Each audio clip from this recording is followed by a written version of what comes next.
Hey guys, and welcome back to Regretsit. Brexit England, Northern Ireland, and Eastern Europe. And in Brexit England, that has descended into chaos. Can we have our first Prime Minister of colour? Now, I did say quite a while ago, yeah, that the only way Rishi Sunak would get it right would be on a coronation basis, like a crowning. Yes, a crowning. Hold on. Yeah, that's the only way Rishi Sunak would get it. Because if it goes out to the members, yeah, Rishi Sunak has no chance. I've got as much chance as Rishi Sunak if it goes out to the members, right? And he's going up. He could be going up against something that's painted white, a goalpost. They're always white. Right? He could be going up against one of those, right? And he would lose. So at the moment, right, I don't really get this because it looks like, yeah, that the hierarchy within the Tory party, and I'm talking about like the 1922 committee, right? They look like they want to like gift it to Rishi Sunak, right? Which I can guarantee you, yeah, is not going to go down very well for the Tory party in this country.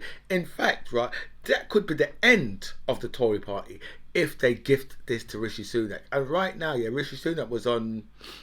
He was on about 100 and. I'm sure he was on over 160 MPs the last time I looked. And, he only has to get. He's very close to actually wiping Penny Mordaunt out. And I think she was only on like 25 or 26, which is just kind of unbelievable, especially as I look at them and I think to myself, these people, because they've done such a bad job with Liz Truss, giving the job to Liz Truss rather than to Rishi Sunak. And I should be over the moon that we're going to have a Prime Minister of colour. But the only thing, yeah, I'm happy about that, yeah, is that the fact that he's brown. And then it ends right there. Because this man's politics is just disgusting. He's already told these people, you know something? I do take, right, from the less well off and give it to rich people. Right, while he's giving one of his hustings, he said all the quiet parts out loud, the parts they're not supposed to say. He was saying all those parts out loud, right? And then remember, he was flip flopping every minute all over the place, right? And then, you got the fact, right, that this economy, right, is in this state because of him. Right? Yeah, Liz Truss has come and fucked things up even more. Liz Truss is like, she's like a one of those debt recovery companies who come along, right, and says, yeah, we'll deal with all your debts for you, and then increase all of the payments, right? She's like one of those, right?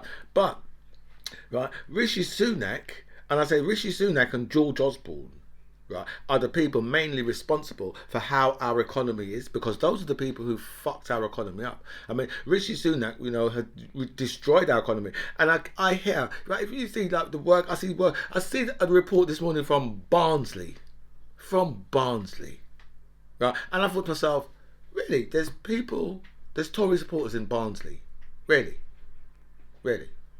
So, in a place, right, where if you took a house from Barnsley and put it in London, right, it would be worth 10 times the amount.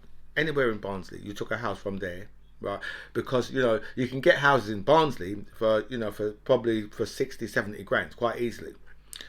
Okay, so if you brought that house down to London, it would more than likely be about 600 grand. So you can imagine if you bought a house in Barnsley for 120 grand, that's going to be £1 million house in London quite easily. So I was just wondering, right, how these people in Barnsley are looking at, because they were saying, oh yeah, we think Rishi, and I was like, well, this is the man who destroyed the economy. Right? And he told you these was working, because these was people who was working in the market. So these was traders in the market. So and I don't understand how traders, to have market traders and people like that think, oh well, you know what? Because I've got my little market stall, I am a Tory.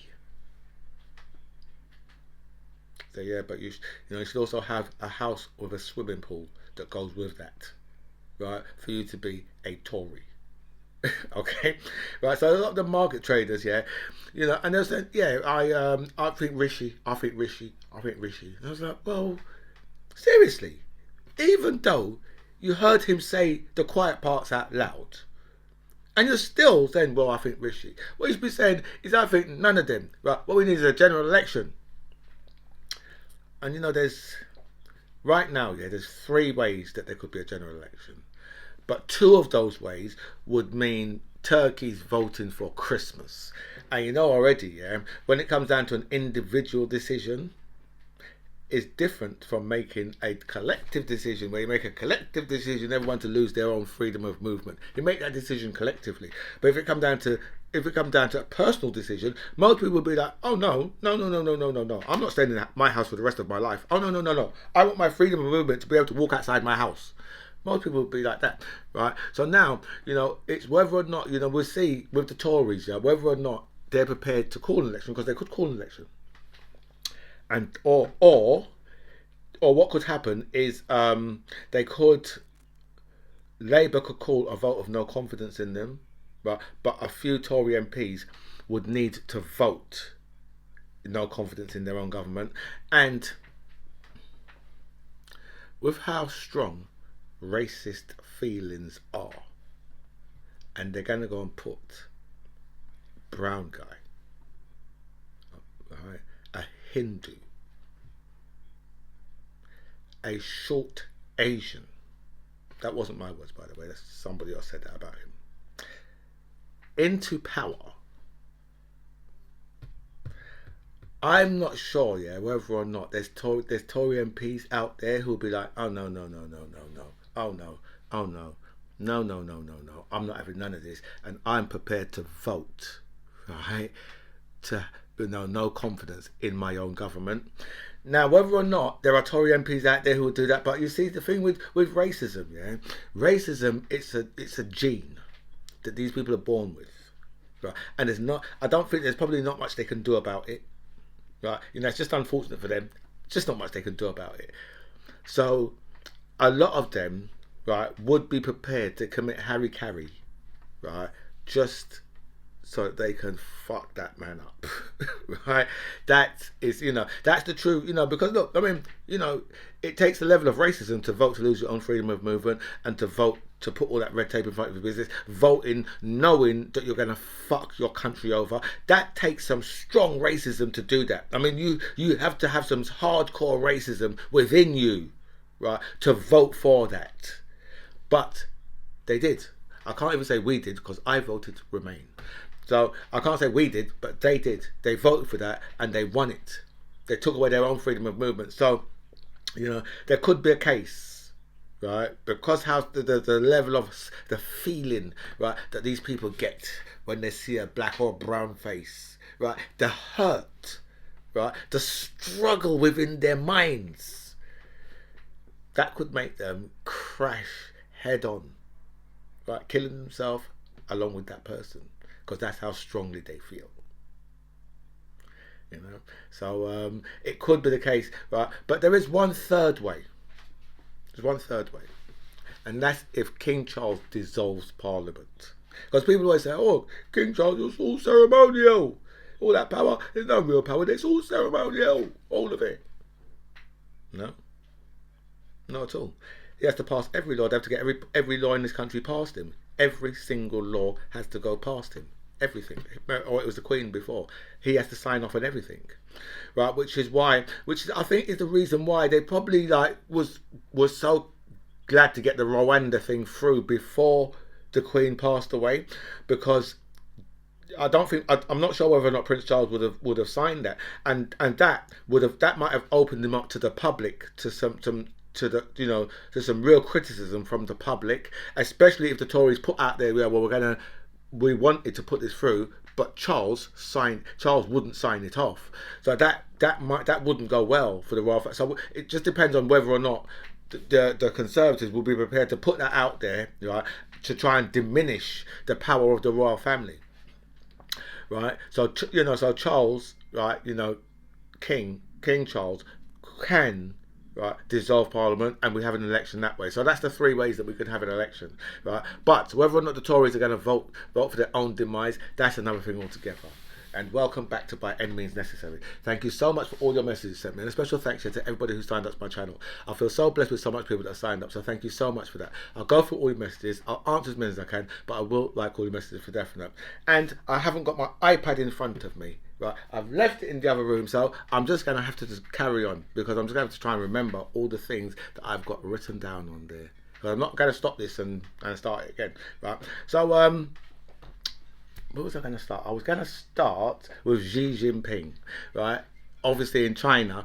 I don't know if you saw the previous prime minister or president that was manhandled, right, out of their out of their parliament, right, the other day, right. It was really unceremonious, and I think Xi Jinping, I think he's going for his what's it, his third or fourth term he's going for, because you know he's changed up the system, innit? So that he is the only one that can be that he can basically rule for life, basically. I don't understand how these people can do this. Well, actually, I do understand, because like, I look over here and I see people supporting people like Boris Johnson, and you know, and in America Donald Trump, and all this type of thing. Do you know what I mean? So obviously, you know, in China, Xi Jinping, he must have good support, just like you know, in Russia, Putin must have good support, right? Where we all look and think, how the hell can people support that?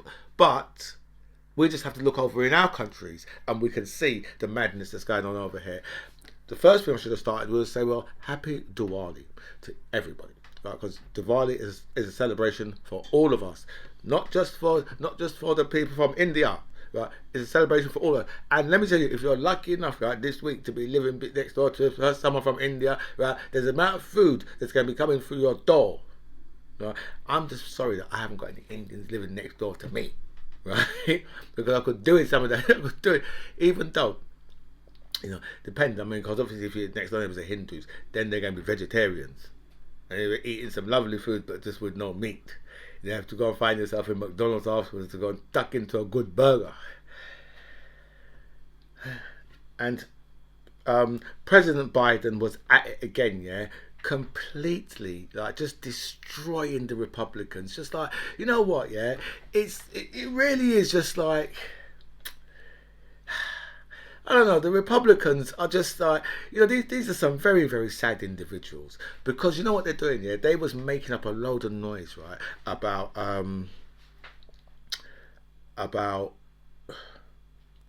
making up a lot of noise about student loans, right, about forgiving people for student loans.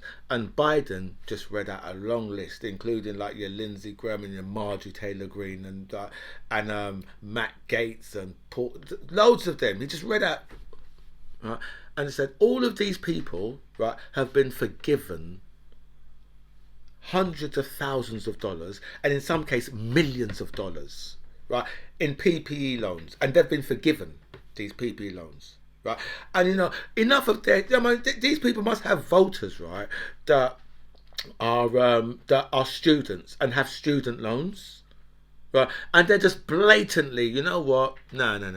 You, right, you don't deserve to have your money. You don't have to have your loans forgiven, while they are having hundreds of thousands of dollars, millions of dollars forgiven.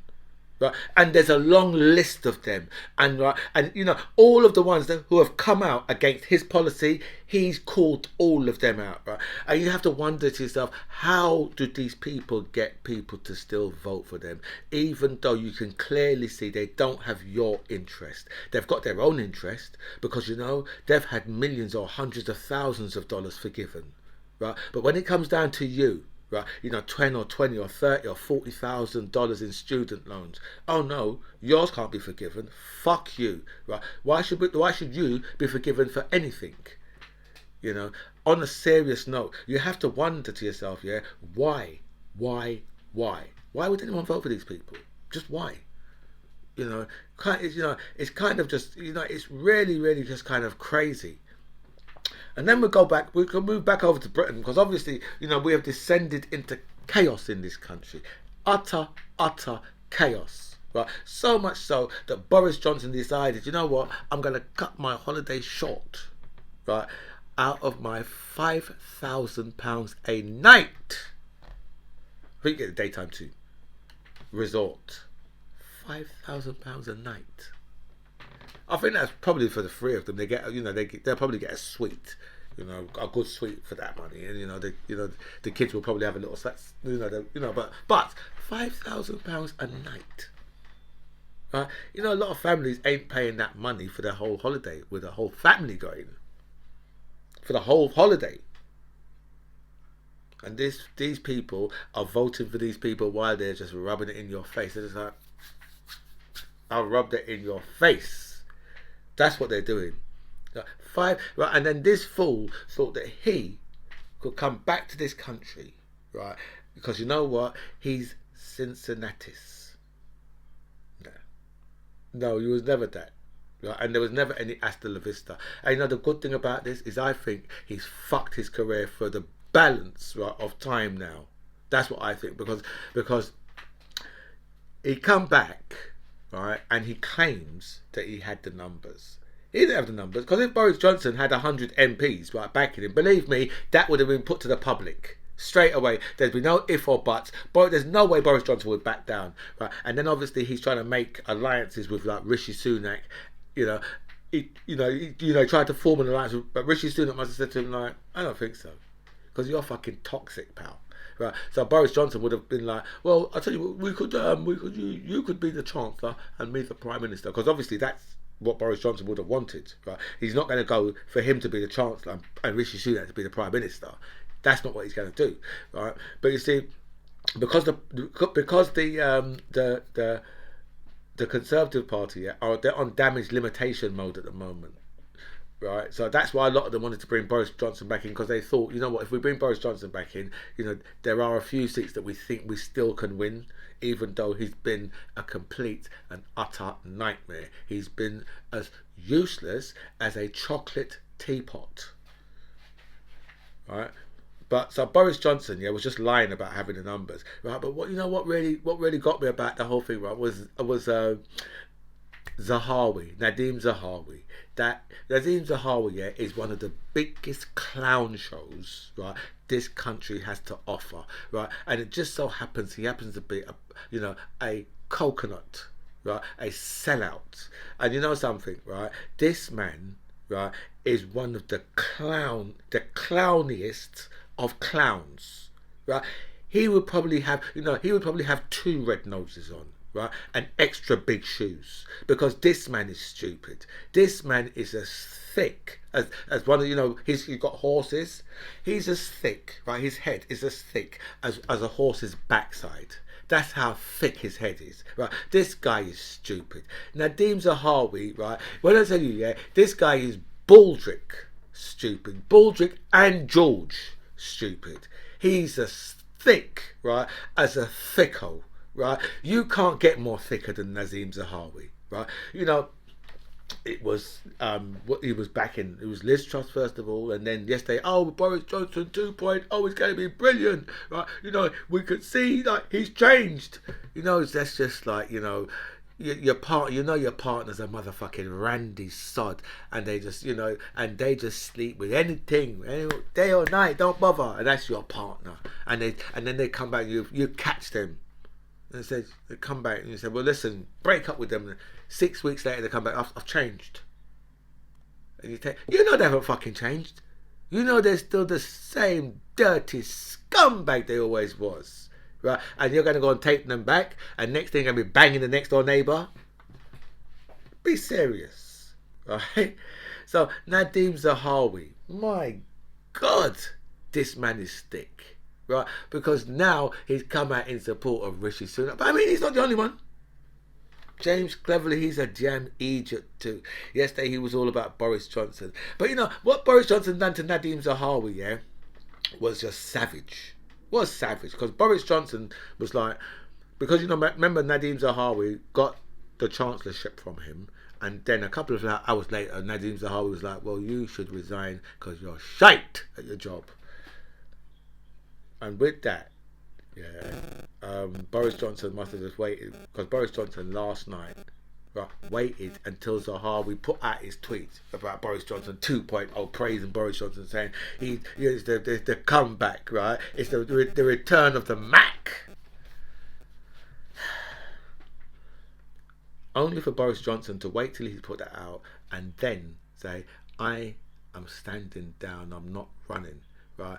Because, something about bringing the party together. The truth is, he didn't have the numbers. If Boris Johnson had the numbers, Boris Johnson would have been standing. We'd be talking about Boris Johnson standing right now if he had the numbers. And we'd be saying, you know what, this is going to go to a vote. Because it would have been Friday. But right now, they've stitched, it looks like, yeah, that they've done a Bernie Sanders on Penny Mordaunt. Right, to be honest, the truth is, the whole truth about it is Penny Mordaunt is trying to steal it, right? Because Penny Mordaunt has no right to be going for the leadership anyway, because she's just been as useless as all the rest of them. But what you've got to remember about the Tories, what you've always got to remember about the Tories, right, is people say, oh, these Tories are these Tories are one nation. There's no such fucking thing, right? But what you've got to always remember about them is they all vote in unison, okay? That's the thing you've always got to remember about them. Whether or not they're left-wing Tories or right-wing Tories or far-right or far-left Tories, whatever they are, right,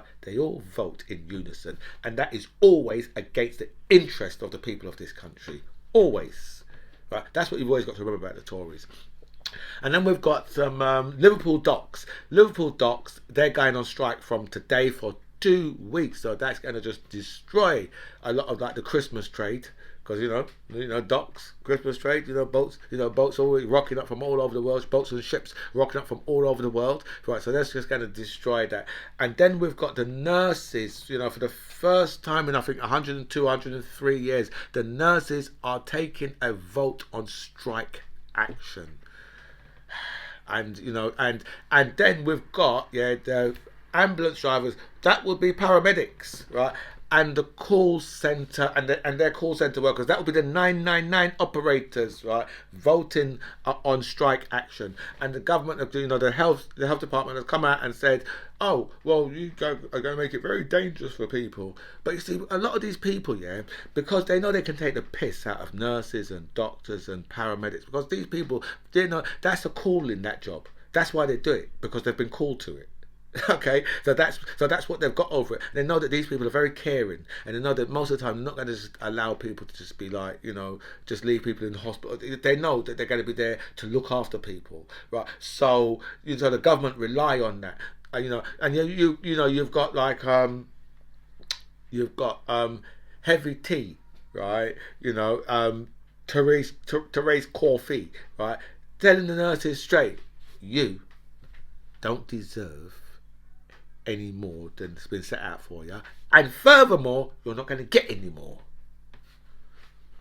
While, right, they've got a drive to get as many nurses as they can, because obviously they're thousands of nurses down, right? So they've got a massive drive out to get as many nurses as they can, and you've got Therese Coffey, right, the health minister, right, who thinks that everybody should have a slither of cake with every meal. That's including breakfast.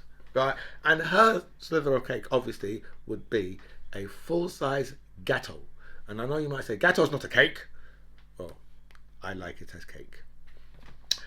And let's speak about some Brexit. If I can remember the story, what stories did I have about Brexit? Because I have it back in front of me, right? And what was there? We've got the Guardian said that we need to. The Guardian said the Tory backers are saying that Britain needs to rejoin the EU. And the boss of terra firma said that Britain may need a bailout from the IMF, right? Because Britain is now the sick man of Europe. And this is something that we said, that Britain was going to be the sick man of Europe. I remember we were saying this before we left the EU. We were saying, listen, the reason why we joined the EU in the first place is because we was the sick man of Europe. That's why we joined the EU in the first place. And now Britain, again, right now, today, is the sick man of Europe. And our final story, I'm sure I've got some more, so I'll have to go through them tomorrow. I've already gone 24 minutes over, right? But our final story, there was a massive rejoin march on the weekend, right? And I'll tell you something, all those Ramoning fools need to give it up, right? Because if you notice, nothing about it anywhere in the media, nada, nothing. anywhere about it, right, in the media. And there was hundreds of thousands of people there. It was packed, right?